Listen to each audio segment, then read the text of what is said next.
Welcome to Center Cup. I am Kyle Muserino, joined as always by Will Neary and Nick Newmeyer. The three of us back in the saddle, and we've got a lot to get to today. We've got some awards, we've got some recaps, maybe a quick preview. A lot to get to, but we'll start with some recent news. I guess we can start with the Live Team Championship being canceled. Nick, what can you tell us about that? So look, I am very hesitant to ring the bell because we've been reading reports that this thing is going to be canceled for weeks and weeks and weeks, and it's still alive. Like they're still selling tickets to this event, first and foremost, which I think is the most bizarre thing. First off, if you're buying tickets to this after it's been prophesized for weeks that it's going to be canceled, that one's on you. But there is once again rumors, or I guess more than rumors at this point. Reports surfaced this morning that the Live Golf League has told both their players and their employees that the team championship in Michigan will be canceled.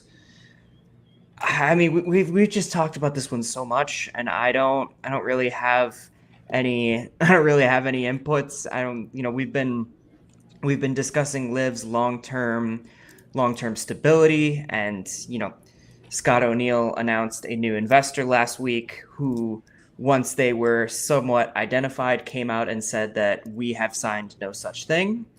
So it's really hard to, have Scott O'Neill be bragging about the longevity of the league when they're looking to cancel their team event. And so I don't really know what to say at this point. I'll be completely honest. There's not much. What did we talk about it, Nick, last week? It's like the same. It's still going down. It's just another added nail in the coffin, I guess. There's probably like 30 nails in the coffin at this point. They're the Titanic, and they're painfully unaware that they hit the iceberg 3 hours ago. You're not buying the dip? Well, that might be a good play, actually. You know what? Everybody is out. That's not a bad idea. Yeah, maybe we could see Live 2.0 is going to be like breaking records next year. Just bookmark it here. We'll come back to this. And so what does this mean? Is there any, do we need to be looking out for stuff? Do we need to, see when this actual date comes and the event actually doesn't happen as compared to there being tickets sold? Or are we going to see 20 years from now people selling Live team event tickets on eBay for $5,000 for the event that never happened? This event doesn't really matter in the grand scheme of things. I think what matters is next season are they going to try to milk next season somehow? And if they do that, I feel like what I'm really watching for is just any news around Bryson and John Rahm and those guys, like what they're doing, because if next season happens, that's one thing. If next season happens and they're able to support whatever ridiculous contracts they're paying those guys, that's another thing. So I feel like this event being canceled doesn't really do anything one way or another. All that really matters is, do they have an investor? Can they get an investor? And will that investor pay, who knows, upwards of $300 million to keep Bryson and Rahm on board? I don't know. I do think it's interesting, just the wording of some of the reports. So flushing it, the X account flushing it has been just really good at giving all this information. And what they revealed today, I'll read this exact. Despite it being reported weeks ago that Live Golf Michigan will be canceled, and vendors, contractors, the venue, staff, and players all being aware, Live Golf has still not officially canceled the event. They're still even selling tickets to fans. Why is that? The reason could be due to potential impending lawsuits.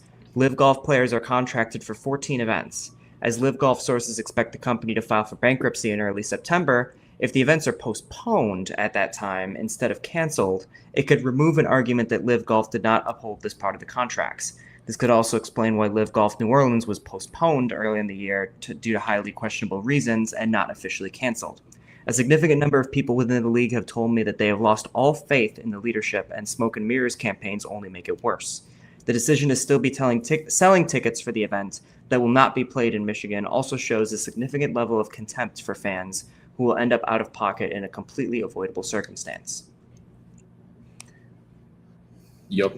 Yeah, that's interesting phrasing for sure. That's one of the things. It's, we heard so much about the money aspect in terms of these contracts, but we don't really have a ton of details on the intricacies of the contracts themselves, which isn't abnormal, I don't think. But at this extent, when there's been this much talk about guys trying to get out of those contracts and how they could, walk the line between tours, you just think we would have a little bit more transparency on some of that stuff. But I guess that's kind of what happens when things go up in flames like this is.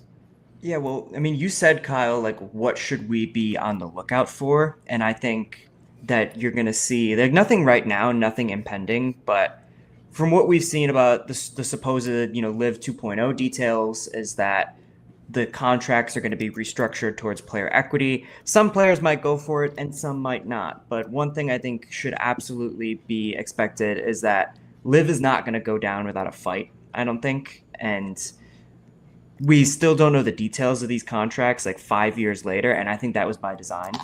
And so I think you're going to see a lot of these players trying to get out of these contracts and trying to make it back to the PGA Tour.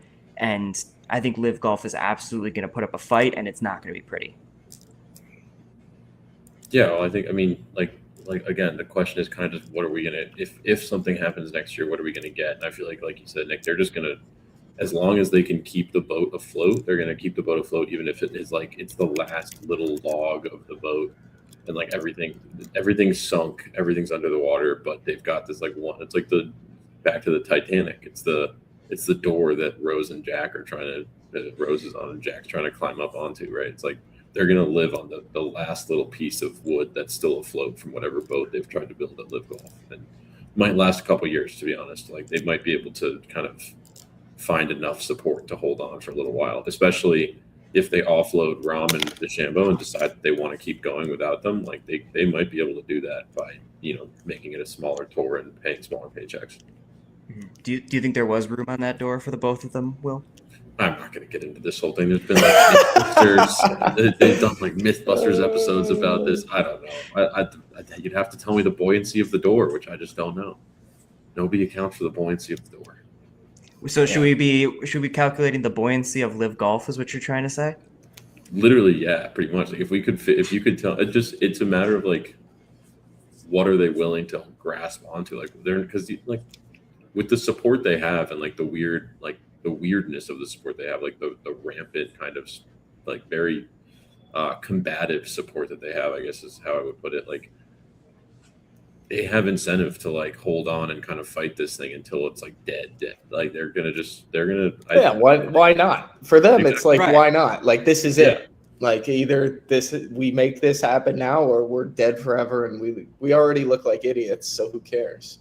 Yeah.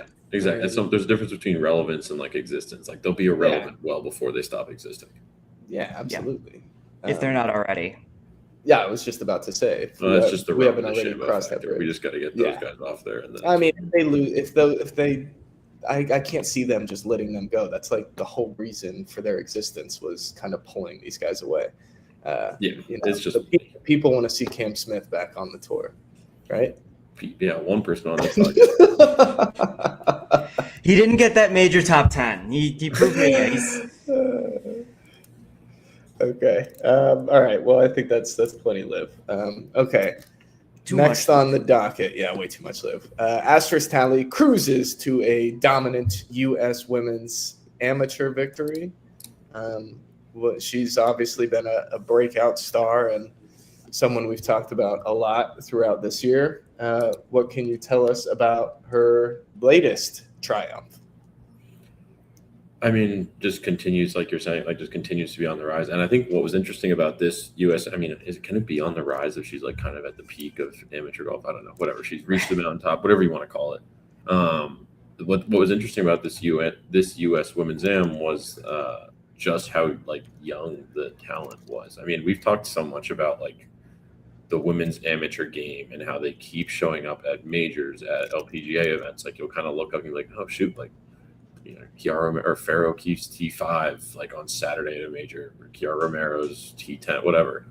You keep doing that, and I feel like this was an encapsulate, like just proof that is not going to stop because you just keep seeing the AMs are getting younger, they're getting better. I think a 17-year-old in the men's USAM just beat a kid in 20 holes, and he looks like he's like 14 anyways. They're just getting younger, and Asterisk Tally is a great example of that, as are a lot of the other women that were, in and around the last few rounds of the women's USAM. Yeah, and I think it speaks to her resilience as well. Like for maybe some of the more golf casuals, we learned who Asterisk Tally was in April at the Augusta National Women's Amateur when she made, what was it, a 9 on hole 12? Yeah. In full-on Spiethian fashion, and looked to be initially like she was a lock to win that tournament, and then just went through an absolute heartbreaking result. Still managed to speak to the media through tears after the round, and just everybody really sort of came together and felt for her. And now she's back up on top. She won probably one of the most premier amateur tournaments in the world. She's going to be she's committed to Stanford, like another just keep getting juggernaut of it. Yeah, the sky's the limit for Asterisk Tally.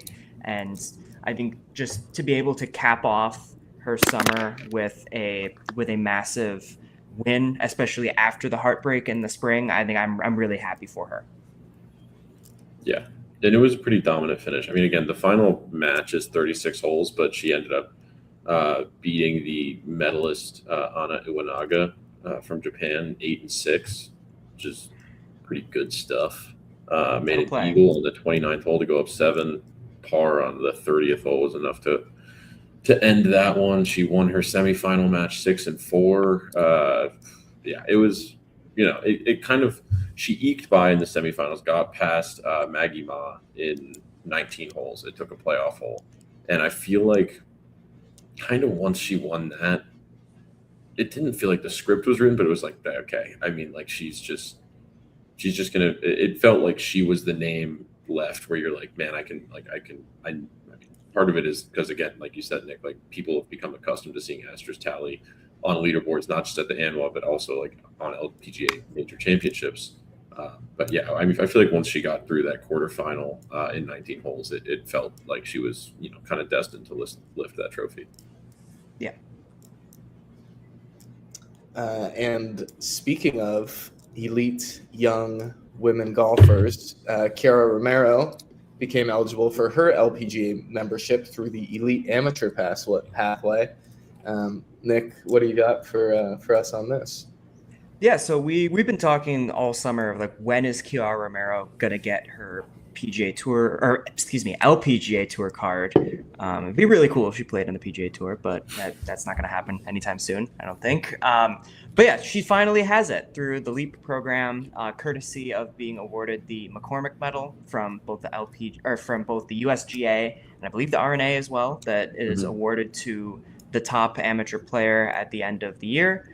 So yeah, she's been absolutely dominant at Oregon across her 3 years there, and she has been in contention at I believe it was the Chevron that she played really well at. Same with the U.S. Women's Open.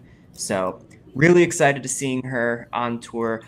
Really surprised and mildly annoyed that she's not in the field this week in Portland for the LPGA. Like, it just would have made so much sense being in Portland, Oregon. Yeah.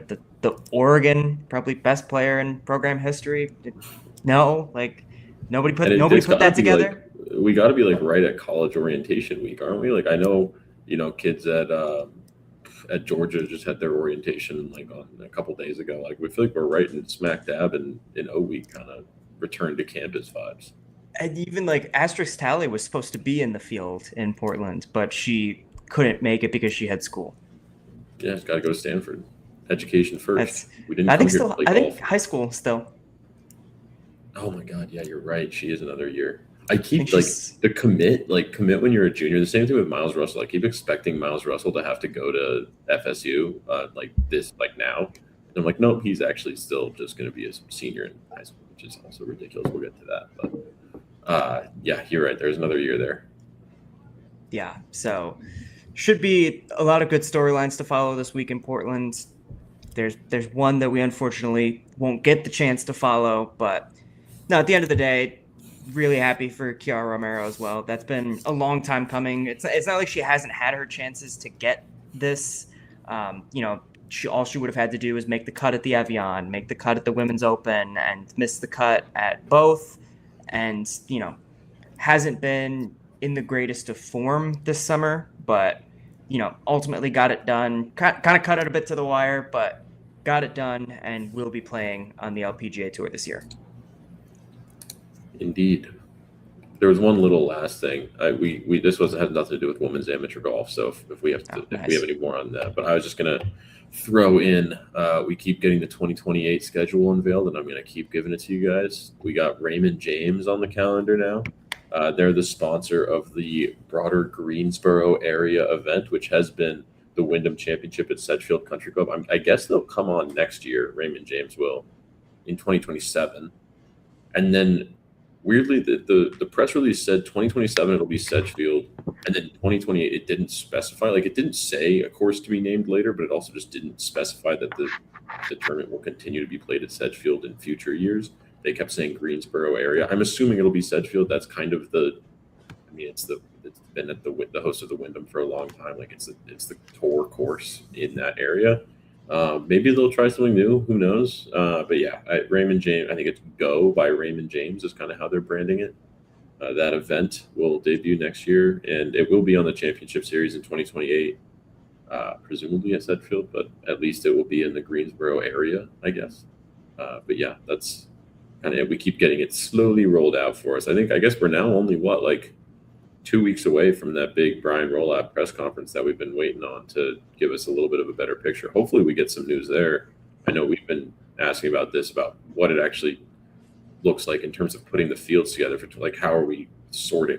I imagine a lot of it's going to be FedEx Cup, obviously, but is there going to be allotment towards, the DP World Tour? Are any Korn Ferry Tour guys going straight to the Championship Series? And also, is the Korn Ferry Tour going to exist? Is PGA Tour America going to exist? We have no idea. So that hopefully we're only a couple weeks away from having that info as well. But for now, we'll take a Raymond James event where we can get it, I guess.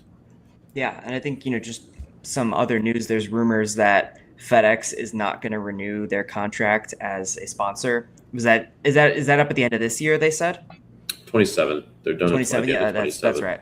Yeah, they're done at the end of 27. Which makes sense, honestly, with the rebrand of the playoffs and everything. Like, if FedEx wanted an out, this is the perfect. Their contract is up at the perfect time to kind of be like, you know what? Because they've injected so much money into this thing at this point.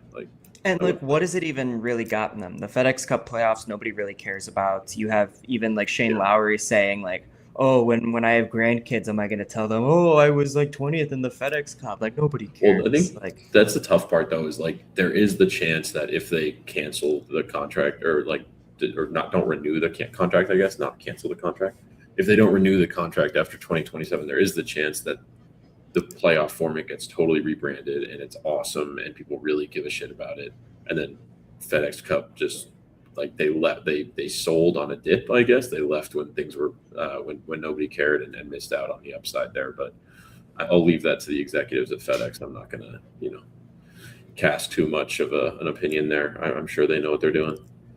Yeah. I mean, there's just no, and golf is just so much different. There's no manufacturing excitement outside of the majors. There just really isn't, especially once summer comes to an end. I don't care what it's called, the playoffs it just rings hollow, Yeah, I mean, I guess to me it's kind of rung hollow in the sense that Scotty Scheffler should have been the he should have been the champion for the last 5 years if we're going just off of single season points list. And then we had a couple Rorys sprinkled in there. We had Victor Hovland. We had Tommy. Yeah, we'll get to that one later in the episode. But it's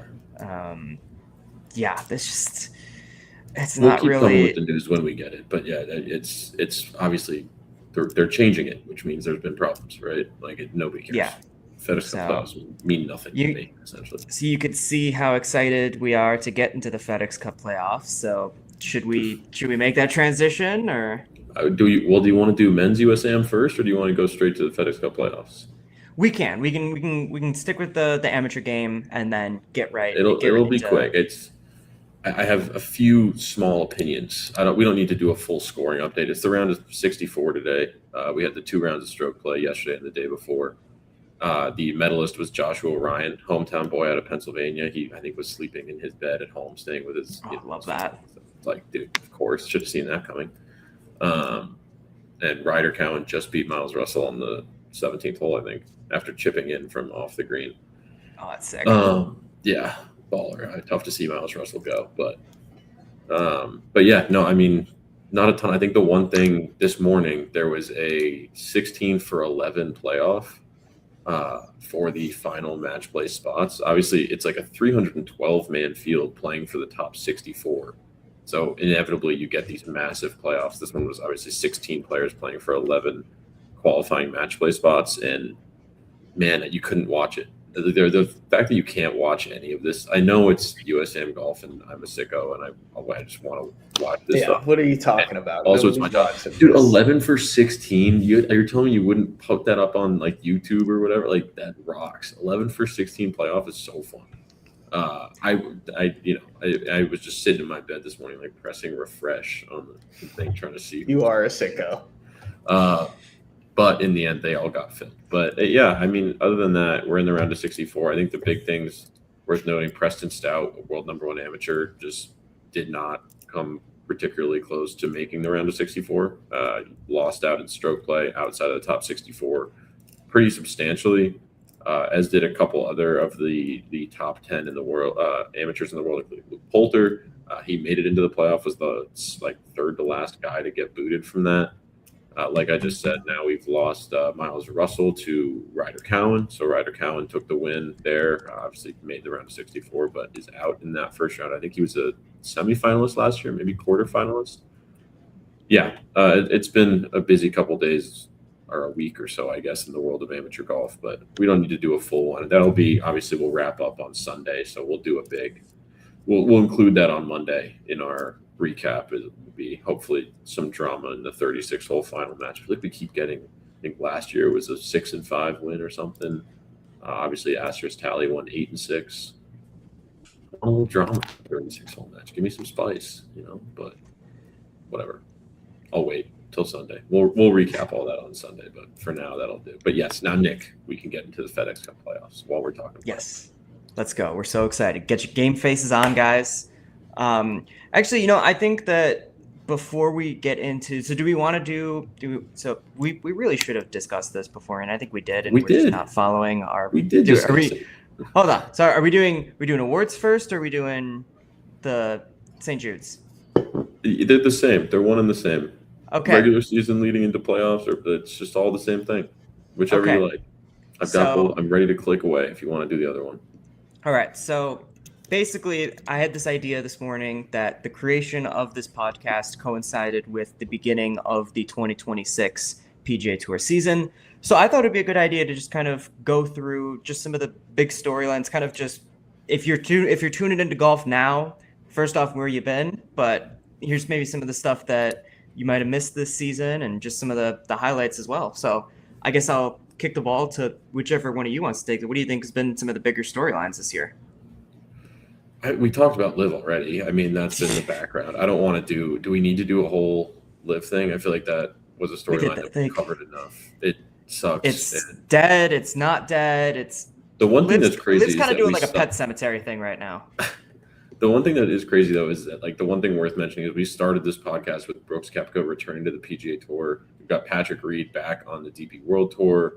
I feel like those are the positive things that are happening. Other guys who I am currently Eugenio Shikara, he's back on the DP World Tour trying to make it back to the PGA Tour. So there are good things there. We don't need to do a step-by-step on all the bullshit that's happened over the past 7 months, 8 months There's been a lot of it that have led to us leading off this podcast with Liv's team championship being canceled. But I feel like that was, before we get into the players, because I know the title screen says we're going to be doing some regular season awards. So I feel like let's hold off on players for now, because we'll cover those in the regular season awards. I think I just looking at the names we have written down here. I know I want to talk about each and every one of them.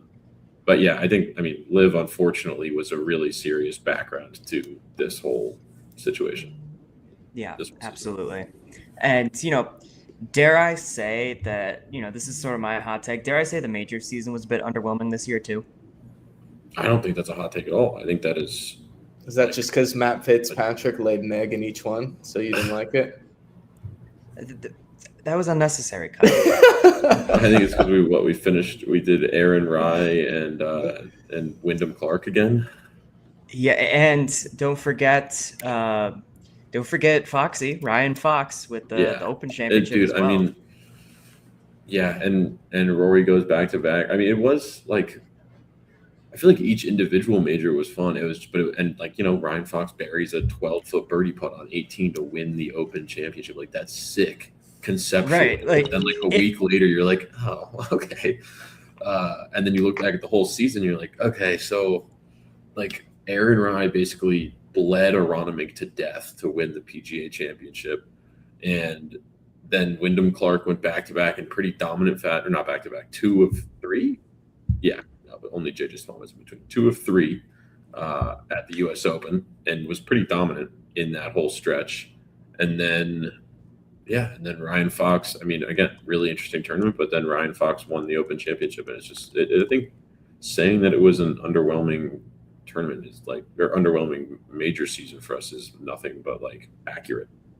Yeah, and so like I guess I can try to clarify what I meant by underwhelming, because the actual finishes themselves, like Aaron Rye's like 50-foot putt on the par 3 in his final round of the PGA, like Wyndham Clark just absolutely battling through the conditions of Shinnecock. Like, there are absolutely great storylines. The individual tournaments themselves were fun, but you look at Scotty was close but no cigar in pretty much every single one of them. Rory was a non-factor in every single event but the Masters. Matt Fitzpatrick was nowhere to be seen. Cam Young was kind of iffy as well, like except for the Open Championship where he almost won it. And so like it was good for what it was, but the sort of the big names just weren't really out there as much as you would expect them to be, and it kind of took away from like the allure of the event, I guess. I don't know. I don't want to disrespect any of the players who did win, because this one of my biggest catchphrases of this whole podcast was, I've been a huge proponent of ball don't lie. So the best players are going to win. And I think, look, to also, like, again, like they were in the mix. I mean, Cam Young had how many close calls at major championships? Sam Burns, Scotty Scheffler, all these guys were up there. But then we have a category in our regular season awards for disappointing players of the year or whatever. And spoiler alert, there are going to be some names that we expected to see do better across the course of the year that didn't. I think what we can talk about, like where this kind of transitions to, is the people that did win, like the youth and not even the majors, like the youth wave, like what we've seen again, which I think is I think I've said this on the podcast a handful of times at this point, I think is going to be a huge thing over the next few years, is just seeing these young players come up and just continue to be competitive very quickly. I mean, and some of them are on the Korn Ferry Tour. We talked about Tommy Morrison a lot, but Jackson Koiven, Michael Thorbjornsen finally getting his first win. Tom Kim still qualifies in this category. So does Akshay Bhatia. Like, Ben James is having a good run of play. Michael Brennan just won for the second time. Like, there's so many young names. And that's not even with Blades Brown as well. Exactly. And exactly. Blades Brown, Tommy Morrison. Eventually you're going to have guys like Miles Russell, and Miles Russell will basically be like a veteran by the time he debuts on the PGA Tour as a professional. Like, yeah, absolutely. Because we're 3 years from that. He feels like we've known his name for 3 years. Again, he's going to be a senior in high school next year, and he's already committed to Florida State. I've spoken to a handful of people who know him well recently, and they've told me that he is very dead set on going to college. Like, he wants that experience. Especially, it's hard to argue with him when you see a guy like Koiven, who went to college, did an extra year than he needed to, and has come out firing the way he has. It seems like the right decision, or maybe not the right decision for everybody, but if you feel like it's right for you, man, like it would be hard to turn down right now. And also, it's college. It's a shit ton of fun. Yeah. Sorry. Where I was going is that, like, the majors are just going to keep getting harder. All these tournaments are going to keep getting harder to win. just because these guys are going to keep being good and ready. And that's where like I'll give you a step further. Like Asterix Tally could probably go pro like right now, and she would get the exemption. She would probably get some kind of sponsorship. She'd be really good on the professional tour right now. But just joining that juggernaut of Stanford, like how valuable that's going to be for her. Like she's going to do so well there. Well, teaching you how to win, and also just the facilities, the mental game, like everything that you have access to, and everything. I think something, and I was just thinking about this, like that's something that's important about college too, is just that it's like, not, this is going to sound weird, but like it's not a choice. Like when you're at college, like you have to go to this training session, you have to play, like you have to go to practice, you have to go to this training session. A lot of these colleges now have mental coaches that like you're going to have to sit down with this mental coach at some point. You're going to have to work through your mental game.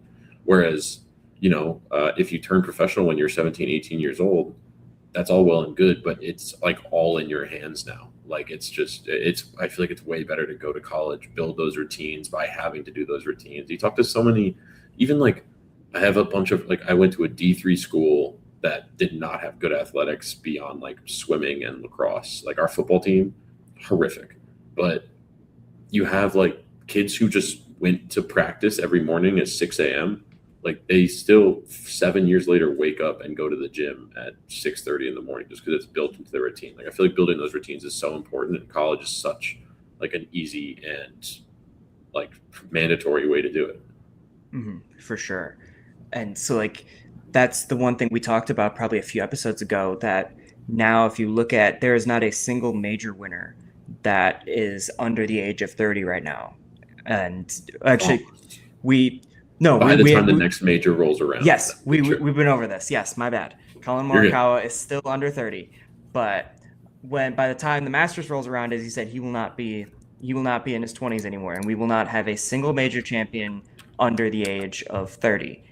But I have a feeling that is going to change, and it's probably going to change very quickly. Like it's been kind of stalled. Like we've seen like the Luke Clantons, the Gordon Sargents, some of like the very promising names. Nate Dunlap is another one of them, or Nick Dunlap, sorry. There's been a lot of names that were going to be very good players, but just didn't really pan out. I really don't think we're going to have that issue with this new wave of young players. And like, we can get to it like when we start talking about St. Jude's and like just the playoffs in general, but Jackson Koiven needed 5 starts to make the FedExCup playoffs. Like, do you know how absurd that is? And they weren't even like all great, like he finished T29 and T31 at the Rocket and the Wyndham. Yeah. Like when he won the 3M Open, I think he got himself to like 73rd or something like that, right? Like he was just outside the bubble, maybe even 71st. I think you and I had a conversation where I was like, would you consider it more likely that he misses the playoffs or that he makes it into the second round of the playoffs? And I think we both said pretty confidently that he'd make it. Like if you, at that point, after he won the 3M Open, I would have told you that he got into like the top 60 by the time the playoffs rolled around. Like honestly, him still being at 70 is like a little bit of like, what happened there? Just because of how good he is. Right. And that's a Tiger record that he tied, like the shortest amount to make the playoffs. And anytime you get to be in the same sentence as Tiger Woods, I think that's a testament in its own right. Like he, as you mentioned, it hasn't been like, I think his 5 starts are carried very much by his win. But at the same time, you look at like he missed the cut in his first start. He has a couple like T30. So like it hasn't been like this, he's dominating every single week, but it showed that he had the poise. And for God's sakes, his win came beating Scotty Scheffler in the final group. So that just shows an immense level of maturity and poise and, dare I say, swagger with some of the shots he was hitting in that round. Like that's fair. I think he's one that is going to be a very big force to contend with next year. Yeah. I think another theme for me this year, and I guess I could have brought this up when we were talking about Liv. I feel like Brian Rolap has been a huge success. Oh, absolutely. I just feel like he's been like, especially, and this isn't meant to be a diss to like prior, CEOs of who shall remain nameless right now. But, Jay Monahan. or not. I just feel like Brian Roll has been a resounding success, and that comes back to like how he handled getting Brooks Koepka and all them back, and Brooks Koepka specifically back on the tour, but extending the arm to to Bryson and John Rahm and Cam Smith. But that also ties, I think, to the new schedule, which has been, again, we talked about it at the top. It's been one of those things that, we like kind of are taking little bit by little bit wherever we can get it, and not even just like the whole 2028 revamp of everything. This is the 2 levels, the series. It's funny. I mean, again, he's an NFL guy. He spent, I think, 2 decades with the NFL. I could be wrong about that, but I know he came from the NFL and he spent a lot of time there. And obviously the NFL is just a ridiculously like otherworldly successful franchise.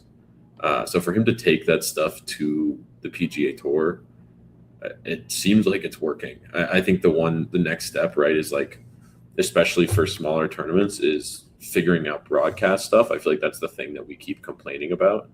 But in terms of the new schedule, I think we knew that something needed to change. I think signature events were a necessary evil. I think, when Live started, we needed to have more money injected into events, and signature events were the way to do that, to appease players who were saying, well, look, they're offering me $250 million to play less golf. But I think this new schedule is a great step in the right direction. I'm really actually like legitimately excited to hear what he says in 2 weeks about like what they've formulated behind the scenes for what this looks like in a little bit more detail. Yeah, because I was very much against the new schedule. I didn't think it was going to be a good idea. I didn't think there were a lot of things that were rumored that I didn't really like about that. And, it's interesting to like look back at January and everything that's happened with the benefit of hindsight. And I think it makes a lot of sense to get Koepka back this year, not next year. So like, get him the tournaments under his belt so that next year he could be contending for the championship series.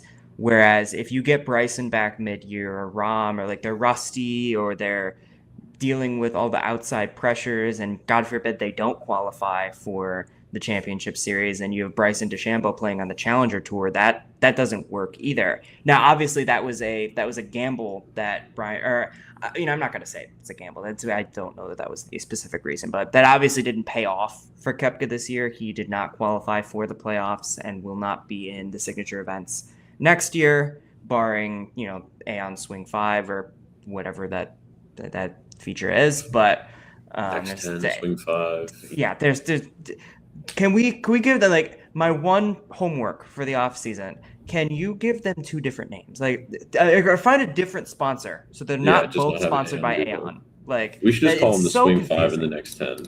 It's just make them one thing. Right. I don't need them to be and two so different. Then that's where it's like, yeah, Brooks Koepka just didn't really have that great of a year. He didn't really have that swagger that we come to love. And of course that was to be expected. Brooks is, dare I say, past his prime now, and not that cold-blooded major killer that we had been accustomed to in the mid 2010s. So yeah, I don't know. It's kind of hard to we can punctuate Live on. I have a little bit of breaking news as well.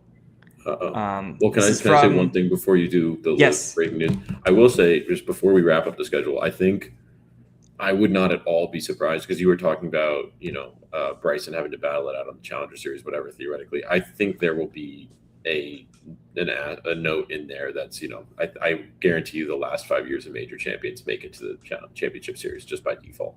I bet you I think there has to be some kind of an impossibility. Yeah, there has to be some kind of way to get that established, because like you're essentially banishing them to the Shadow Realm if they're playing on the Challenger Series. Well, the good thing about the new schedule is you just get to make up all the rules. Exactly. Just do whatever, man. Like, it doesn't matter. And he's done well with that. He made up this returning player program, and it was a good idea. So, right. And so he's clearly, whereas like some of the previous administrations have been sort of bound by tradition and precedent and all that kind of stuff, Rolap has essentially stated that we're going to do what we want to do and what is best for the PGA Tour whether that coincides with the existing rules or not. And I think that's just a great way to operate in general, and that's just phenomenal. And so we have our little bit of breaking news as well. This is coming straight from Gabby Herzig at The Athletic. The DP World Tour has begun notifying LIV golfers that it is highly unlikely that conditional releases will be granted beyond 2026. No more deals to do away with fines and suspensions. Tell me like I'm 5. I have not read the article. I'm seeing the headline on Twitter, but there is from like conditional releases from their contracts, presumably. Like if they're like, you know how like they all had those like fines, and because they were suspended from the tour as well for like playing on the rival tour, and like guys like John Rahm, like they made deals to like do away with the suspensions. I think those are done for. Gotcha. So like the path to forgiveness is going to be non-existent anymore. They're gonna have to like earn their way back on maybe through Q school or something. I don't know in terms of like exemptions Again, we were just saying that like Brian Roloff gets to make up the rules. He's gonna get the guys he cares about getting back on the tour. He'll get back on the tour. Like the path to forgiveness for Matthew Wolff is going to be a long road. The path to forgiveness for John Rahm is going to be like 2 seconds before he gets a call from Brian Roloff that says, "Hey man, you're good. Like we got you. Don't worry. You're into any tournament you want to play." Or actually, he won't do that because he didn't do that with Brooks, but he'll give him a ticket to the PGA Tour. Yeah, you can't give them the bone, but like you can absolutely make it like easier for them. Yeah. And so I think there's, in terms of like what else we could talk about before we get into the awards, I think we do have to give some love to the LPGA Tour as well. It was a really good year for them in terms of growth. We had the new broadcasting deal, which I think, you know, we've critiqued. There's still work to be done in terms of content and scheduling and all that kind of stuff. But this was a very good year to captivate audiences. Nelly Korda was absolutely incredible from the beginning of the year, and then Heyron Yu as well, playing really good at both the PGA and the Evian as well. So just very good. We had a very good battle between, actually, that's interesting. There was never really a battle between the two of them. It was Nelly played great for 2 majors, and then Heyron played great for 2 majors. The beginning of the year was kind of a Nelly Korda Hyoju Kim battle. Yeah, that's right. For like a month and a half or 2 months when Hyoju Kim got really hot. But no, we never really got a Heyron Yu and Nelly Korda square off in the major championship. That's a shame. Yeah. And, you know, of course, that's, you know, there's still time this year. Maybe we can get one of those like towards the end of the season. But, you know, but yeah, just Nelly had an absolute incredible start to the season. Like borderline, well, not borderline. It was a historic start to the season. What was that, 5? Was it 5 or 4 wins in a row? I want to say it was 4. 5 sounds but cooler, I could be, but it does. But I could be wrong about that. I'll tell you in a second. But I want to say 4. But, yeah, just an absolute dominant start to the year. It was a force to be contended with in literally every single tournament she was playing. Even when she was like losing heading into the final round, it was never a doubt. It was like 7 top 2s is what it was. Okay. It was like 1-2-2 T2 1-1 T8 1. She was 7 for 8 in top 2 finishes in her first 8 tournaments, which is probably even more impressive than 5 wins. By the way, since those 8 tournaments, she's only played 5 times. Yeah, I mean, the schedule was very top heavy for her, and so I think she did play a lot at the beginning of the year. But yeah, just very, you know, especially coming off of a year where she did not win once professionally in 2025, and lost out on the world number 1 ranking as well. You kind of knew this was coming, and, you know, dare we say we could be due for something like this from Scotty Scheffler next year? You know, no. Stay tuned for that. But we did. Will says no. He's not going to. Will says no. Top. Not in terms of as many wins. He's not going to win 6 times next year or anything like that. Okay. You know, Will means business when Will starts speaking in third person. Will says no. It's true. Nick, I have a question about your storylines. Yes. Why the hell is TGL on this sheet? I'm the TGL guy here, and I think this is ridiculous. It was not a storyline. Is this I just so we miss can talk about Neil TGL. Shipley? Is this Yeah, just like Neil Shipley into this yeah, conversation? have some fun, Will. Like TGL was fun. You know, you get home from This is class, PGA work, Tour whatever, just like season flip it on the TV. storylines, and we've got TGL written on here. What are we talking about? You know what? I was trying to drive the conversation. I didn't see you put down any storylines. I was doing the heavy lifting here. Yeah, there's like approximately 32 words on this document, but you're right. You wrote them all. Yeah, I wasn't sitting on my couch watching the U.S. Amateur today, so. Man, come on, I was working. I was, which technically is sort of work. Let's put that out there, but that's fair. TGL was great. Go Ball Frogs. There's now a WTGL leg in Boston. That's some recent news that we didn't shout out. That's sick. Go Ball Frogs Part 2. Is there? This is a bad question. Is there a word for female frogs?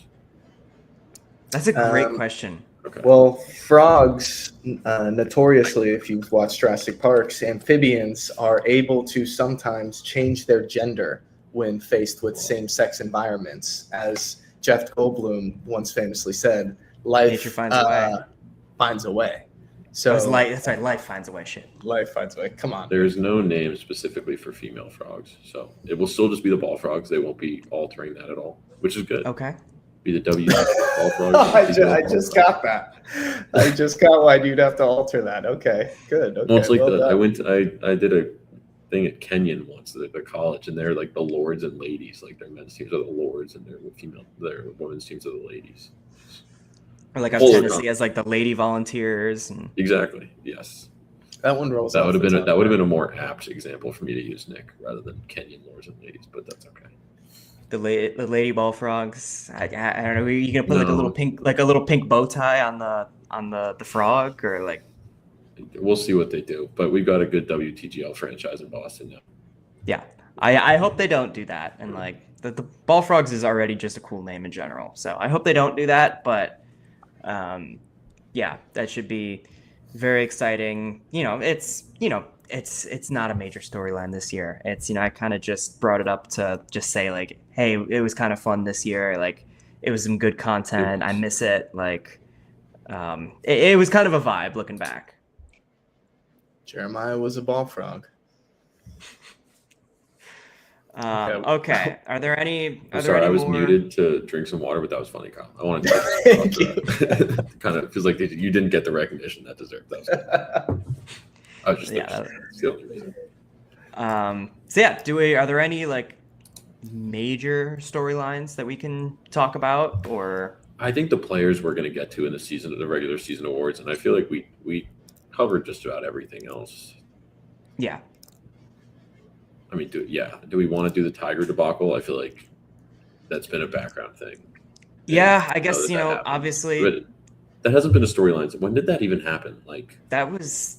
Is that like March? Yeah, it was like I was probably end of March or it might have been like the first week of April because that was Can it be a storyline if it hasn't happened since the beginning of April?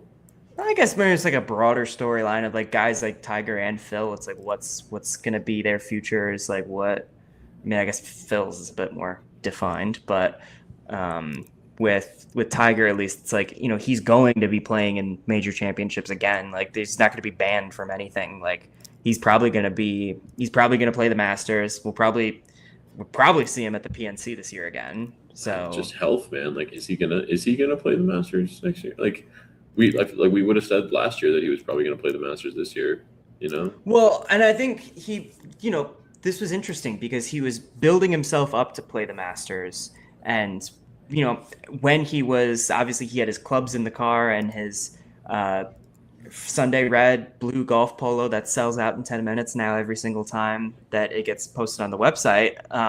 He was on his way to the golf course when he had his car crash. Like, he was practicing. He was trying to, and I believe that if he didn't play at the Masters, I think he probably would have played in another tournament. He was trying to play in the senior US Open, and I think he would have by now. He definitely would have played in some Champions Tour events. But I just feel like obviously he was having setbacks before he decided to take some pills and drive.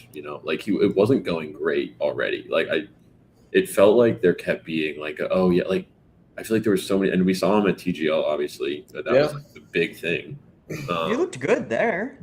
But he's not doesn't have to walk anywhere at TGL. Well, That's the whole thing. But I think the swing still looked good, though, is what I'm trying to say. Yeah, but the PGA's unfortunately the PGA's not going to roll out a golf cart for him. Like he's got to walk 72. I mean, they could, but he's not going to accept it.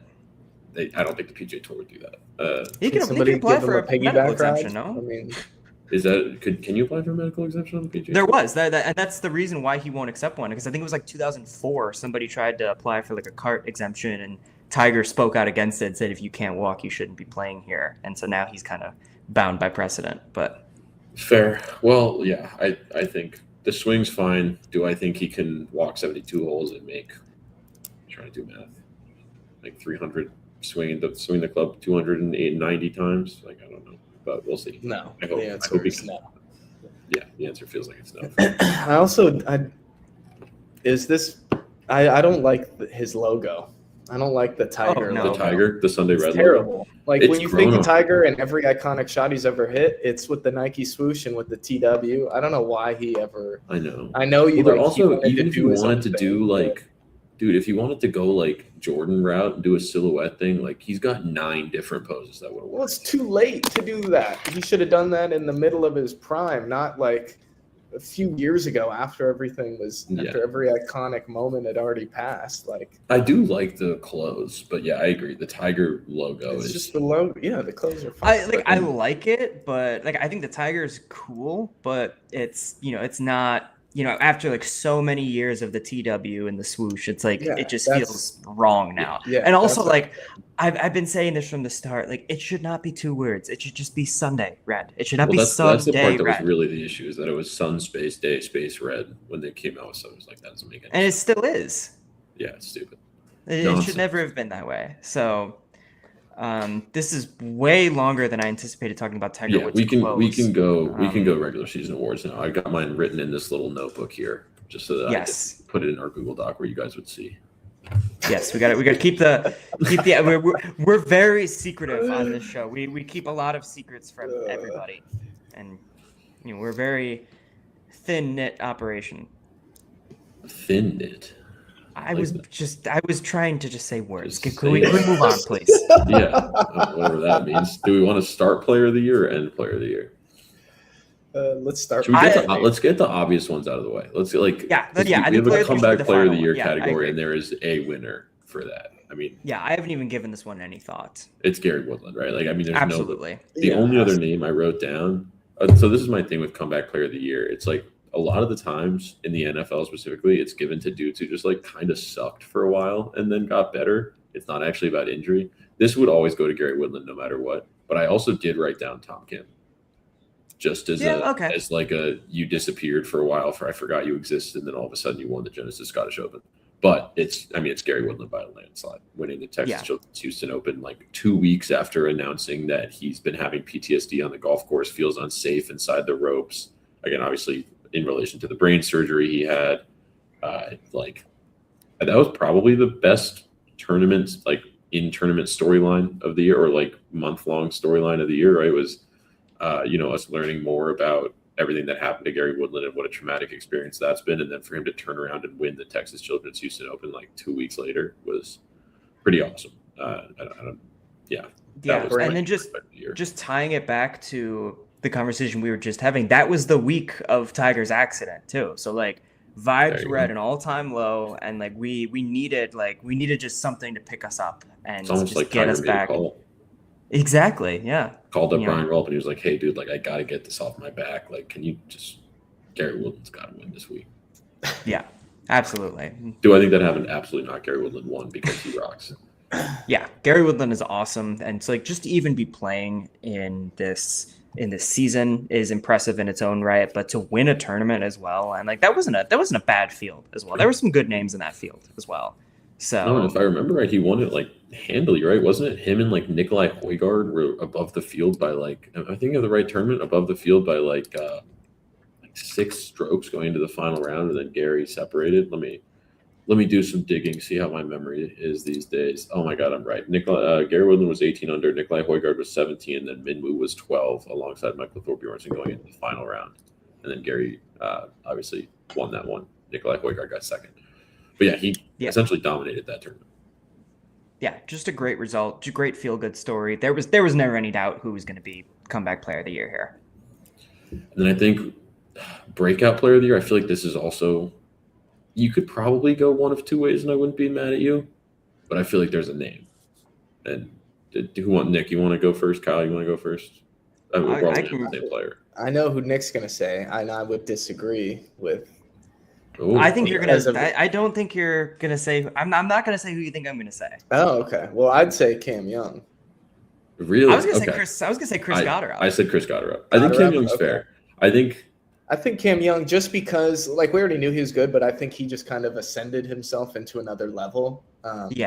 Especially with how we viewed him early on in the year. I mean, it was like he was a definitive top 4 player, which you wouldn't have said, I don't think, coming into the year. I could go. I'm not going to say. No, I think that's fair. For sure. Yeah. I think maybe I was kind of omitting Cam Young because I was weighing him in my player of the year conversation as well. But I think you're probably right because I was going to say, well, I picked Chris Gotterup because it didn't feel like he had as much expectation coming into the year. But really, like they both won one tournament last year. Cam Young won that Wyndham. I guess the difference was Cam Young then like balled the fuck out at Bethpage Black. Which Chris Gotterup arguably could have if he was picked. Well, yes, but in a tournament where nobody balled the fuck out other than Cam Young, essentially on the American side. So I don't hate the Cam Young pick at all. I went Chris Gotterup. I think just the 3 wins. The other player I was thinking of was Alex Fitzpatrick. Yeah, I would have said Alex. Alex over Matt for sure in terms of like breakout player. But Matt Fitzpatrick has a major champion. I think once you're a major champion, you're taken away from the breakout player category. Yeah, exactly. Alex just didn't have the wins. And he won the Zurich, right? And he had the wins on the DP World Tour before getting to the PGA Tour, and he's played well. But you can't put him up against Chris Gotterup's 3 wins or Cam Young's 3 Players Championship, Cadillac. Am I missing one? He's got 2 wins. 2 runner-up at the Open, but right. Because he had the Players and T3 at the Masters too. But yeah, right. But yeah, Chris Gotterup, like he won last year. Was at the Genesis Scottish Open. He won, and then had some potential as like one of the young guys. Like obviously was in contention for a Ryder Cup pick, didn't get one, but then just opened the year like just hot. Won the Sony Open. Immediately made a Sunday charge to win the WM Phoenix Open immediately afterwards, and then came back, won the John Deere Classic. I would say the WM is probably his like signature win this year because like that's a borderline signature event. Like it gets the field like regardless of what it is, but like that's a signature event. It's easily the best field he's won in. Right? Well, but the John Deere's a major, so yeah, it's the 5th major. Absolutely, I'm not gonna dispute you on that one. And so just having that everybody's gonna say, well, he didn't win a signature event. Well, I'd say he did. And then, didn't play terribly at any of the majors this year either. T20, he made the cut in all of them. T24 at the Masters, T10 at the PGA, T18 at the Open Championship. So, he didn't. I wouldn't consider him. If he had gotten maybe one more up to this point, that was like maybe a bigger event. Maybe if he wins a playoff event, then maybe I'd be considering changing my tune. I wouldn't put him in the player of the year race just because of the quality of his wins, but just winning 3 times in its own right is impressive as well. Agreed. Do you want to go disappointment of the year or player of the year? Disappointment and then player. Okay, I'm gonna have Kyle go first with his disappointment. My disappointment. I mean, there was a couple guys. Like you could go a couple ways with these. Yeah. I'm going to say my disappointment of the year is Matt Fitzpatrick for his major performances. Okay. I can give you that one. I'm going by a slightly different criteria here that maybe you guys are going to go off of. But for me, I was just so impressed with how he played for so many tournaments out of the year. And then to really just lay an egg. I mean, a T18, a T14, a 22nd, and a missed cut. Like those don't sound so bad when you think about them, like the T14, especially T18, but like they were non-competitive T18. Like he was not in a major championship conversation. Yeah, he's terrible. And he kind of had ascended to the way we were talking about. Like once you kind of establish yourself and let people know, he wins the Valspar, he wins the RBC, and then of course he wins with his brother at the Zurich, and he's finished second at the Players. You just like with Cam Young, my breakthrough player, like you ascend to a level, and we talk about you like you're one of the best 3 or 4 golfers in the world. Those aren't good enough, right? Like, yes, in a vacuum, T14 and T18 aren't bad finishes by any stretch. But when you are looked at as one of the best 4 or 5 players in the world, yeah, I'm going to say that's a little disappointing. If he would have had one of those be a top 5 or contended in a couple of them, I don't think he'd be my disappointment. But he just left something to be desired for sure. So is it a little harsh? Maybe. But I'm definitely going to be interested to see how he does in next year's majors, and I'm going to be fading him.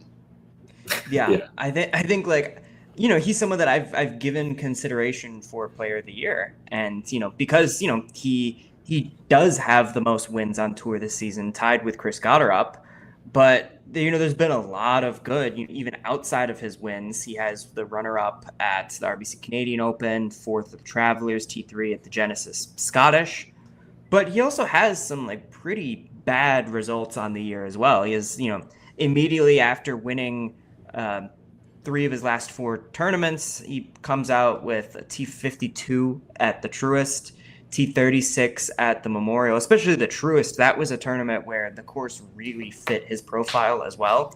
And then you just factor in his lack of contention at any of the majors. I definitely would agree with you, Kyle. I think there's a lot left on the table. And, there was, especially in a year where like Scotty wasn't firing on all cylinders, like very much left. Yeah, this was the year to go grab him. Looking at we've talked about so much how we're disappointed with the major winners. I mean, he should have been one of those guys, especially the way he was playing. So I have 2. I have one where it's Can we? Can I go so you don't take my guy then? Because you're gonna name him as one of your 2. You can go, Will. You can go. Okay, because I was gonna say mine kind of goes like exactly the opposite of what Kyle had. Because my guy did really well in the major. Like I'll read you his majors, and this is including the Players: solo 3rd, T9, T7, T11, T18. Great major year. But I gotta pick Xander Schauffele. It just like not what I was gonna say. But neither of the 2 you were gonna say. That's a good one, Will. Interesting. That's a really good one. I think like because the way I was thinking about this is like where did we start and where are we finishing?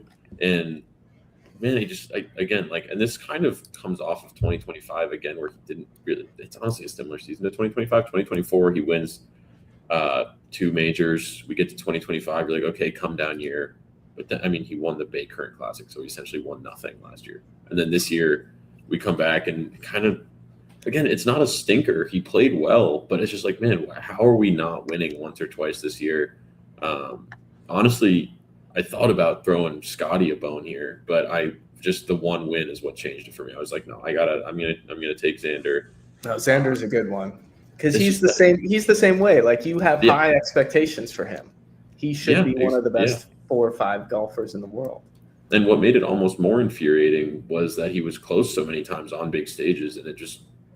Like he did the opposite of Matt Fitzpatrick. Like Matt Fitzpatrick, actually, he just finished 2nd at the Rocket Classic to try to discount my point. But Matt Fitzpatrick was like really good in non-majors, and then kind of most non-majors, and just didn't really show up in majors. Xander Schauffele was great in majors, and then for some reason in the other events where it's a smaller field, he missed the cut at the Genesis. He was T29 at the Memorial, T60 at the Truist, along with Matt Fitzpatrick there. He started off the season with a missed cut at the Farmers and then a T41 at the WM. Like, it was a weird year, and, he has fallen with, like, again, I know this doesn't sound like fallen, but he's fallen to 9th in OWGR, which I don't think he's the 9th best player in the world. I think he's better than that, but he doesn't win right now. He hasn't won a real event since those major champions. Again, Bay Current Classic, I'm sorry. Like, it's just FedEx Cup fall events are not going to tally for my have you performed. So yeah, I'm going Xander. I'm curious, Nick. He wasn't either of yours. I'm curious who your two guys are. No, I also thought about Scotty just because it's like how much he left on the table as well. Like very much could have been. It'd be really weird to like have him get equal consideration for disappointment of the year and player of the year at the same time. But I think the first one that I'm going to go with is Tommy Fleetwood. I think you look at how he ended last year, like winning the Tour Championship, winning the de facto FedEx Cup winner, the faux FedEx Cup winner, I guess. But we all thought that he was like it vaulted him to I think top 5 in the world, and we all thought, okay, well, the monkey's off his back now. Like he got his first win. The sky's the limit for Tommy Fleetwood now, and he responded in his breakout year, so to speak, with 7 top 10 finishes, 4 top 5 finishes.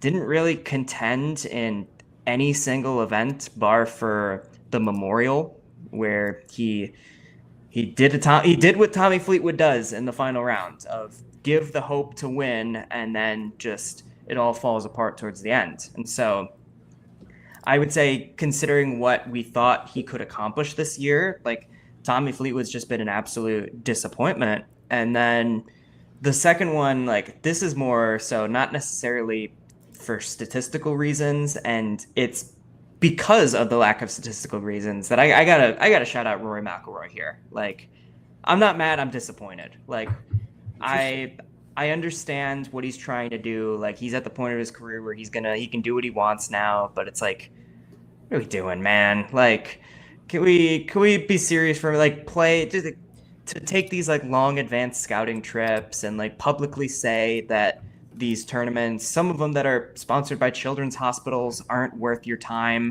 And, like, oh, come on. That's not fair. No, like, I guess that was just, I thought that was kind of a tone-deaf comment. And then the fact that he doesn't even appear on PGA Tour leaderboards anymore because he hasn't played in enough events. He's not going to meet the threshold for PGA membership for this upcoming year. He's going to fall, I believe, 1 event short of the mandatory amount of events, but that's just getting swept under the rug. That's part of why he's playing this week too, is to make it so it's only 1 event he'd miss. Otherwise, he wouldn't be here this week. Right, and so he's going to get off completely scot-free with that. So it's just like he's such a good player, and you really want to see him doing well. You want to see him on the biggest stages, and it doesn't just sound like you want to see him doing well at all. I want to see him. That's why I'm pissed, because we haven't seen him.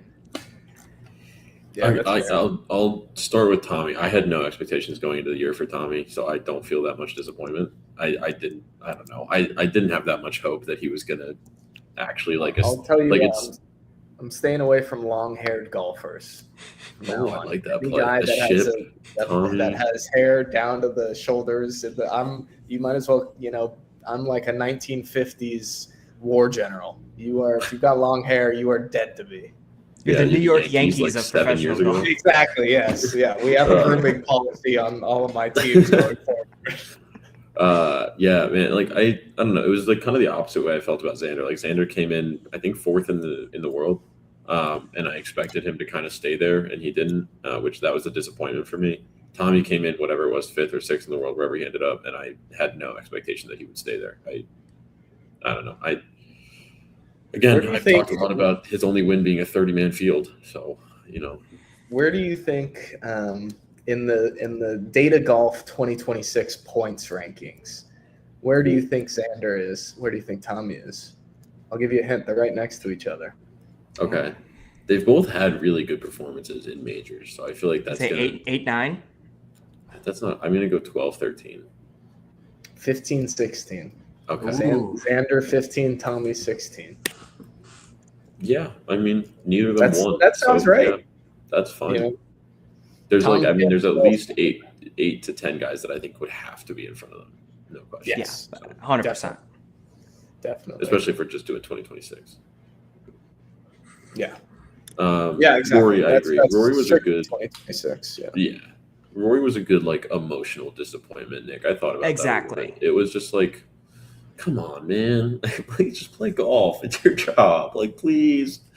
We all want to see him, and it's like he plays so well, and even like the events that he has played, he's played well. Like you could tell there's rust there. You can tell we're not getting the true Rory, and like just the competitive fire. Like I don't know if that's there anymore. We wondered if that was going to be the case this year, heading into defending his Masters title. Like, is he going to still have that drive? He ended up just absolutely dominating at the Masters and kind of put those questions to bed temporarily, and then it did surface again.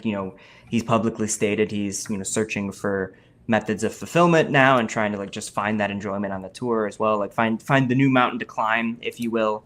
And so it's just unfortunate that while he's sort of sorting this out, like we're kind of robbed of a great stretch of Rory McIlroy. Like I'll say, like, just from the beginning, like he was one of the biggest proponents of signature events, of like we all need to be playing, the best players need to be at these events, and then he just shows up for the majors and that's it.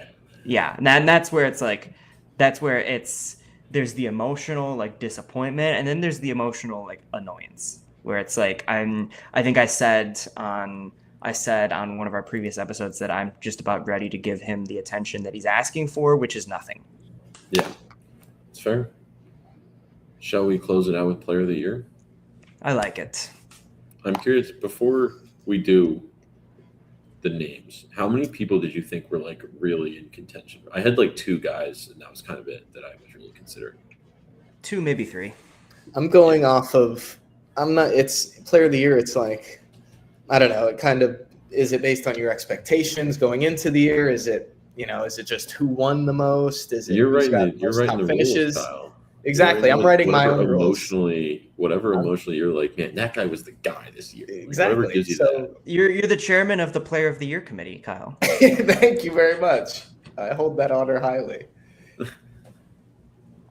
you want to take us away with your bizarro? I can do it. Yeah. So I have 2 guys, and you're not going to pick either of them. The rules. Okay. The Player of the Year it's Rory. He writes the rule. What? Rory is the Player of the Year. Interesting. He won the most important tournament in golf, by far the most important tournament in golf. I waited. Not only did he win the match, he defended his Masters crown. The reason why he doesn't give a shit about anything else is because he already did it. He won back-to-back Masters. What more do you want from the guy? Yeah. I mean, that's Player of the Year. If that's I don't know, all he did, though. That's all. That's what. That's I think why the weird these guys part play this game. They play this game to compete in major championships. And not only that, there's one major that separates itself from every other, transcends sports. It's the Masters. I also don't think like he won the like that is all he did. But like how there was a weird season, man. Like how many other guys built up enough to beat just one Masters win? Yeah, totally. I have one guy. I actually waited. I have like one guy that I think his wins to me amount to more than a Masters win. I think, and that or. I don't even know if that's true, but he did enough this season in totality to convince me that he was the Player of the Year. But you could maybe give me another guy over Rory, but I think that's totally fair. Like, yes, he just won the Masters, but dude, he just won the Masters. Like, yeah, because golf is just, if you're going with who was a constant good, the best player constantly throughout the year, who had the most consistency, it's Scotty. He didn't win, but he was consistently competing, consistently. Was that the second guy you were going to say, Scotty? No, the second guy I was going to say was Siwoo. He was your Player of the Year. Look at Siwoo's page, man. Dude, third, I thought about him as T6, for breakout. T2, T3, T10, third, T4, second, T10, T9, T6. I mean, he's been great this year. He deserved a shout for breakout. We should have talked about him there because I did think about him. He could have been a breakout player of the year. I mean, he's 9th in the 2026 data golf points. I mean, he's been like consistently good this year. So golf, I think that's why I love golf so much. It's kind of to each their own. Like, do you go with guys who riding peaks and valleys throughout the year, and you decide which peak you value the most? I value the Masters as a great peak. Or do you want a guy who's consistently competing and consistently good and might win one or twice in kind of lower level events? I don't know. That's why it's fun to talk about this stuff. Yeah. I honestly don't hate the Rory thing. I think you're right. Like, he reached the pinnacle of golf. I mean, how much can we like turn our nose up at that? I think It's the more tough so part like for me if you're is just that he was gonna annoying. Like he was just annoying. with that. But if you're gonna, if you're gonna dog Matt Fitzpatrick for not showing up at the majors, did Rory really factor into any of the other majors as well? Oh, it doesn't. He won the Masters. He won the Masters. If Matt Fitzpatrick would have won one of the other ones, then my argument would be valid, and he'd be in this conversation. Also T7 at the PGA Championship. Yeah, it's not too It shabby. was a non-competitive T7. Better than any finish Matt Fitzpatrick had. Just saying. Yeah. Did Rory McIlroy win the Valspar Championship? Rory couldn't even defend his title at the Zurich, Kyle. Yeah, he couldn't be bothered to show up at the Zurich. Like, that's your player of the year? All right, Nick, I'm curious to hear where you go. So, I think you can give props to Matt Fitzpatrick for leading the tour in wins with Chris Gotterup. But as Kyle said, the major performance, did he leave stuff on the table? I don't know. That's the problem is you could make solid arguments for these guys, and you could make a very substantial argument against every single one of these guys. Yeah, totally. So I think just in terms of consistency, I think I still got to give it to Scotty. Just the fact that he hasn't won since January, but still has at this point now a comfortable lead in the FedEx Cup standings as well. The guy has what, 5 second place finishes. It's absurd. Tied the most in history in a 14, single season. I believe you. Yeah, he's insane. He has one missed cut, and aside from that, his lowest finish is T22 at the Players. He's just so clearly the best golfer in the world, and couldn't even putt this year, and really didn't have it. Next year he's gonna, I'm sure, just gonna go on an absurd run. Yeah, his bad year is still winning player of the year in my eyes. Yeah, he was the guy. He was the person I was considering, but I decided against in the end. I ended up going with Cam Young. This is a little bit of a homer pick. Part of this is because a little stroke in the ego. I said it on maybe our first episode that he was somebody to watch this year, and he certainly was. But I think, again, it's a weird year because if I go through major champions, the only other guy that I would consider picking above Cam Young is Wyndham Clark. I like what you're saying, Kyle, about the peak. I was doing a little bit more consistency across majors thing. But Wyndham Clark, I was going to say too, Wyndham Clark, if we're doing a peak conversation, I just want to, as a sidebar here, I want to give you his win, the U.S. Open stretch. Yeah, he has. Byron Nelson, solo third at the Memorial Tournament, T11 at the RBC Canadian Open, won the U.S. Open again. T5 at the Travelers, T13 at the Genesis was 6 tournaments in a row for him. And then his season ended immediately after that. We don't have to talk about it. Everything it started, he bookended that with just missed cuts. Everything else was bad. But that peak was crazy. I was like, where the fuck did you pull this from?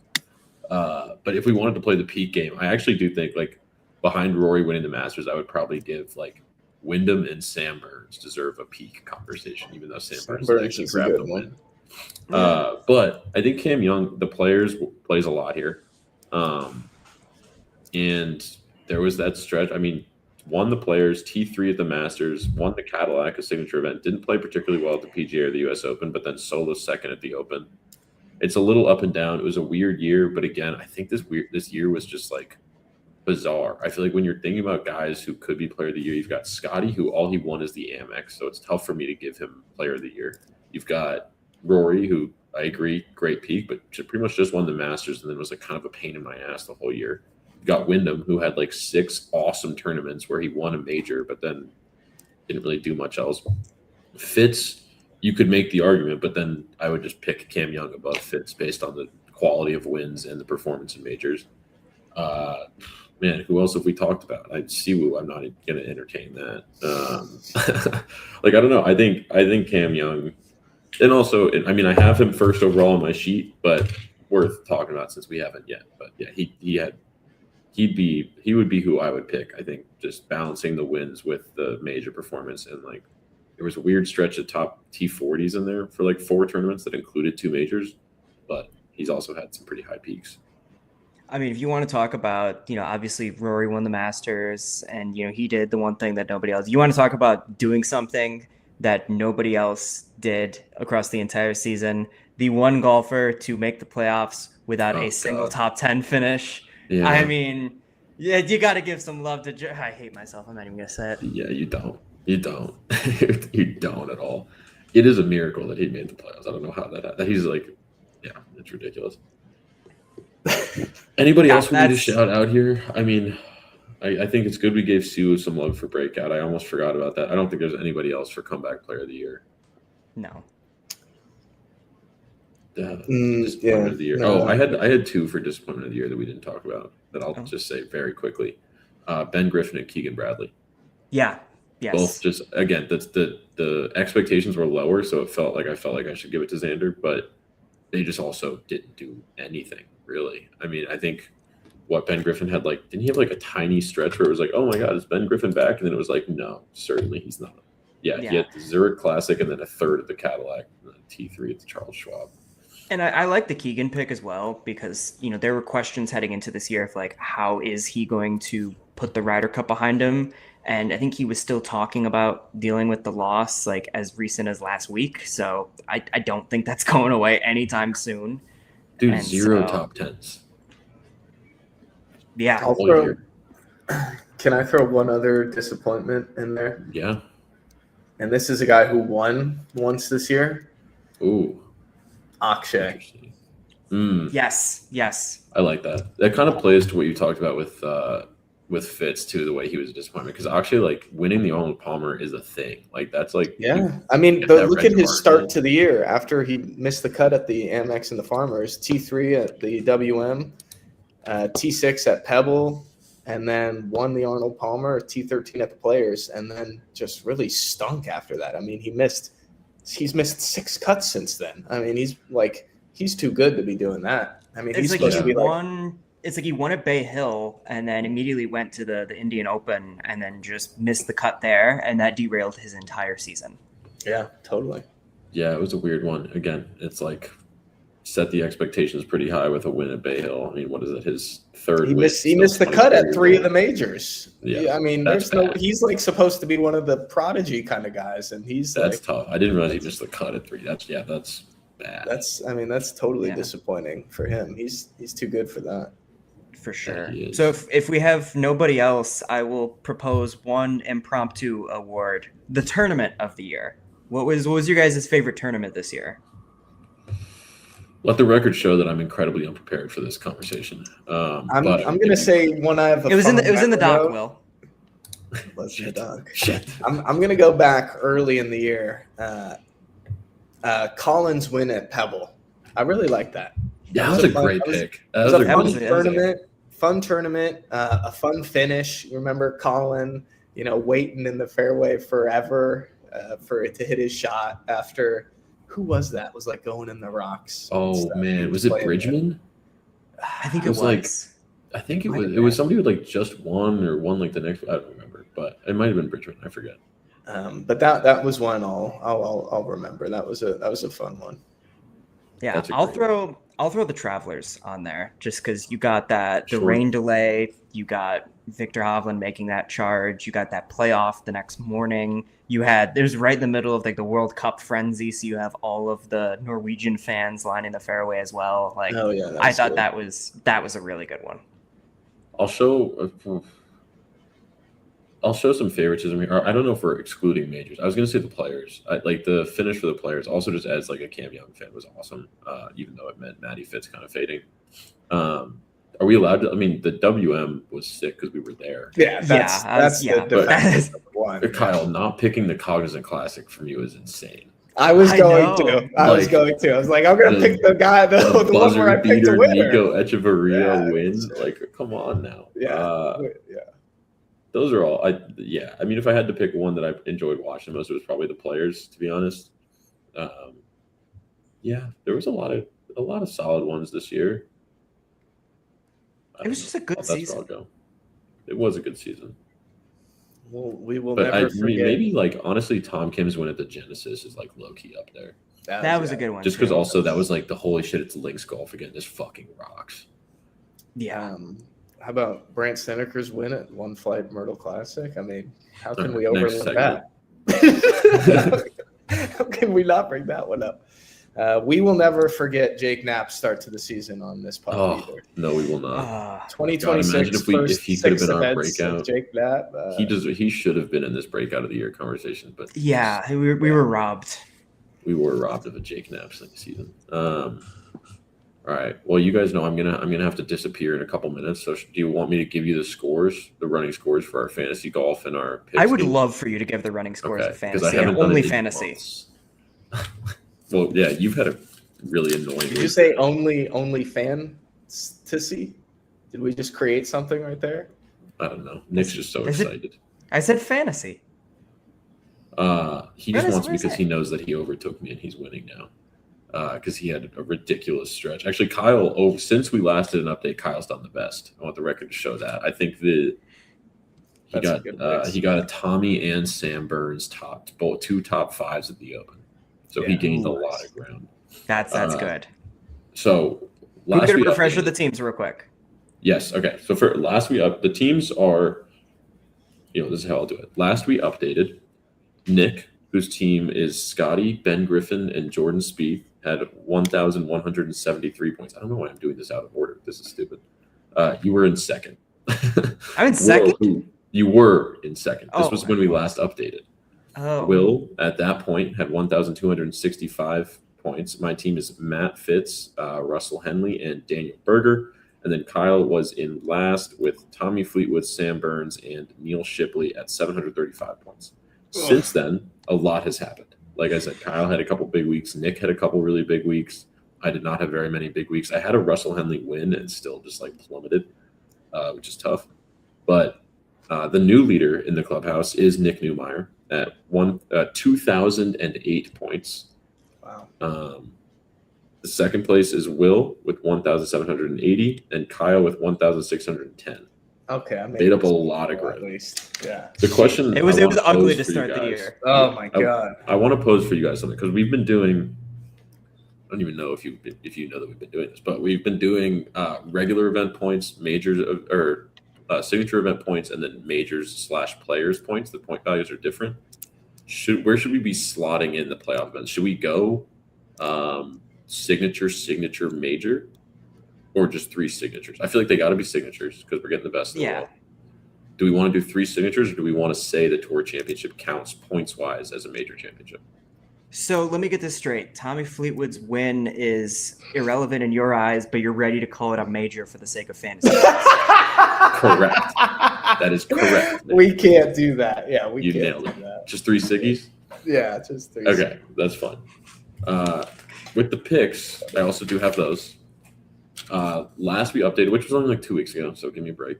Last we updated the picks. Kyle was at 44. I was at 33. Nick was at 24. This was before the AIG Women's Open and the Rocket Classic. Again, you guys had pretty good weeks, and I did not really. Kyle has gained 6 points since then. He's at 50, still in first. I've gained 1 point since then. I am in second at 34 points. And Nick has gained ground just 5 points behind me. He's at 29. You've gained 5 points since that stretch, Nick. You're in third. So we've got Kyle at 50, me at 34, Nick at 29 going into the picks game. It's better. What's the one that really matters? I think Kyle's won. I actually don't even, physically, I don't think we can catch him. I don't think we can. So congratulations, Kyle. We'll give you the crown later after the Tour Championship, but the battle's on for second place. I guess Nick could definitely make up some ground. You might need to pick a winner though. But the good news is fields are getting smaller. A little easier to pick a winner. Exactly. 1 in 30 chance. Fucking stupid. That's a major chance right there. No, it's not. No, I never thought it would be. We decided that. All righty. Well, that was a jam-packed, fun episode. We didn't even talk about the St. Jude, did we? We don't. Do we need to? I feel like we don't. I mean, we'll put out a graphic with our picks. Well, I have to disappear. If you guys want to do a little bubble watch and just read that Instagram from the PGA Tour, I wouldn't blame you. Do you? But I'm gonna take myself out of here, so I'm gonna leave you guys to do the rest of the episode. Toodaloo. Bye, Will. Bye, Will. Yeah, I guess we can take a look at Bubble Watch. Oh, he's back. Go for it. Hello again. No, we said get out of here. Yeah, we could just pull up some players that definitely are outside of that range right now, could possibly get in with a good result. I think I put together a little article about this last night. Just looking at some of the players, I'll start from the bottom. Jackson Koiven is our guy at number 70. I really didn't think we'd be talking about Jackson Koiven in the playoffs this early. I think it's just impressive in his own right to make it there. He needs a two-way tie for 7th to make it to the next round of the playoffs of the BMW Championship. I don't think that's a crazy ask, if I'm being honest. Yeah, I don't think so either. She's shown that he can compete against the best. He went toe-to-toe with Scotty Scheffler and came out on top. The next guy, and just one more thing, like if we're talking about who's gonna care and who's not gonna care, he's gonna after that's his not best foot. Like he's gonna be out there to compete. Where other guys, once we tread into the dog days here of the FedEx Cup Fall, might not have quite as much focus as I think Jackson will for sure. Yeah. Next guy I'm looking at is Michael Kim at 61. He's been really good lately, and that's probably why he's been able to get this far. Is that his season's just been really good towards the end. He had his 59 at the 3M Open, T8 at the Rocket Classic. Not great in his last tournament, but he'll need a 3-way tie for 12th to make it in this week. Don't think that's a crazy, I don't know. I'm not so confident on this one, but I think he is a very good player. It could happen for sure. Let's see who else do I got on this. Yep, we got the big Darsh Sudarshan Yalamaraju. We really could be another not a disappointment because we didn't have any expectations to begin with, but just we really thought it was a fun story there. The benefit of hindsight, fast forward or rewind back to March, and we thought we were destined for the summer of Sudarshan. We were so close. But yeah, he's one that he needs a 3-way tie for 16th. He's missed the cut in 4 of his last 5 starts. I'm pretty confident that he's not going to be playing in the BMW next week. Yeah, I wouldn't bet on it. Yeah.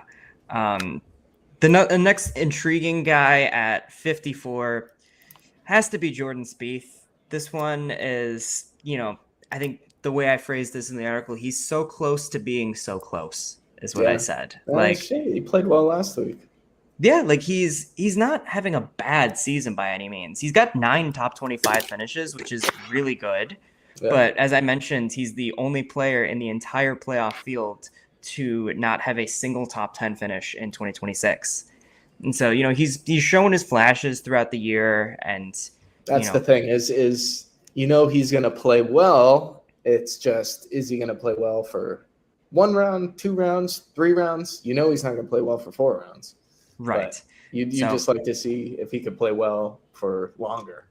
Right. And at 54, he needs a solo 23rd finish to make it to the BMW, which that's not bad. I think, especially I think he was T19 last week with some – he's ranked – I think it's back-to-back weeks with a bogey-free round in his tournament, which considering the fact that I'm celebrating that just says how far we've fallen. But that's – momentum's on his side, I guess. I don't know. I don't really know how to get excited about Jordan Spieth. Technically, yeah, I guess so. Yeah. So, do I think a 23rd place finish is possible? Yes. I don't think we're going to see much better than a 23rd, but I think he's absolutely capable of a mediocre 12th to get through. Yeah, I like the odds of that. Yeah, and then last on our bubble watch, we got Max Homa at 52nd. Yeah, that's right. Yeah. He missed the playoffs. If we're talking. He's not good enough for comeback player of the year conversations, but he did miss the playoffs last year. He's back this year. 5 top 25 finishes. He's been sneaky good this year. Yeah, he had a T9 at the Masters. It's all relative. Golf is especially all relative. I mean, sports are in general. It's, where do these guys go based off your expectations? I don't think anybody had very high expectations for the homie coming into the year. No. And he definitely, it's not like he's been great by any stretch, but he does seem to find himself playing well in at least a few of the tournaments. So, yeah. And so, I was a bit surprised to see he was even in the playoff field to begin with. And even more surprised that he's 52nd, and a two-way tie for 25th could get him into the BMW championship. So it is shocking he's that close. There's got to be a couple of those tournaments just carrying major weight for those points. Yeah, like the runner-up of the John Deere as well. Like, if he didn't have that, I can't imagine he'd be anywhere close to 52nd. It's right. Definitely a little surprising. And so, we've talked a lot already. We've already well surpassed the hour and 35, or officially hour and 35 right now. Do we want to touch on St. Jude a little bit? Do you have anything for this week? I don't have much other than those bubble guys. Really, that's what I'm going to be focused on. What about you? I think this is very much like a signature event. You got Scotty, Cam Young, Matt Fitzpatrick in the field as well. A very good field. It's a good field when Rory's playing.